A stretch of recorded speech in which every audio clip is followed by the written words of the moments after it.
حقانی یو ځل بیا پر کډوالو غیرت وکړ او پاکستان ته خبرداری ورکړ. وایي افغانان داسې خلک دي چې چا ته خپل بدل نه پرېږدي. جزئیات همدلته وګورئ او چینل هم سبسکرایب کړئ. د طالبانو کورنیو چارو وزیر له پاکستانه د افغان کډوالو پر ایستلو بیا نیوکه وکړه چې اسلام آباد یې د دغه هیواد په نامنۍ کې ښکیل بولي. خو سراج الدین حقانی وایي د پاکستان دا ناعادلانه پریکړه او پلان له ګڼو کورنیو او بهرنیو نیوکو سره مخ دی او هیڅ راست قانوني توجیه نه لري. سراج الدین حقانی د یکشنبې په ورځ په غزني کې ولسي غونډې ته په وینا کې دا خبرې وکړې.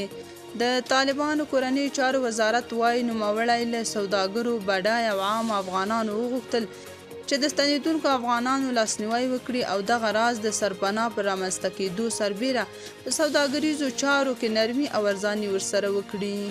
سراج الدین حقانی وویل د دې ډول ستنېدو له امله نه یوازې په کډوالو خفه دی بلکې د دې کمزوري چلند له امله پر پاکستان هم خفه دی.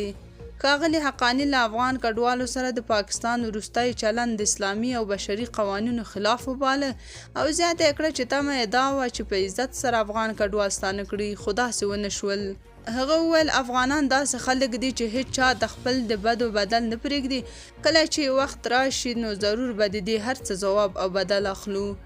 سراج الدین حقانی د روانې نومبر میاشتې پر 8مه په ننګرهار کې له ستنو شوي افغانانو سره په لیدنه کې هم له دوی سره د پاکستان چلند نامناسب وباله.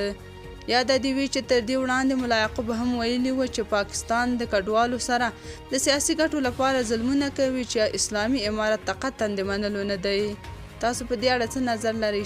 کومنټ کې شریک او چینل هم سبسکرایب کړئ.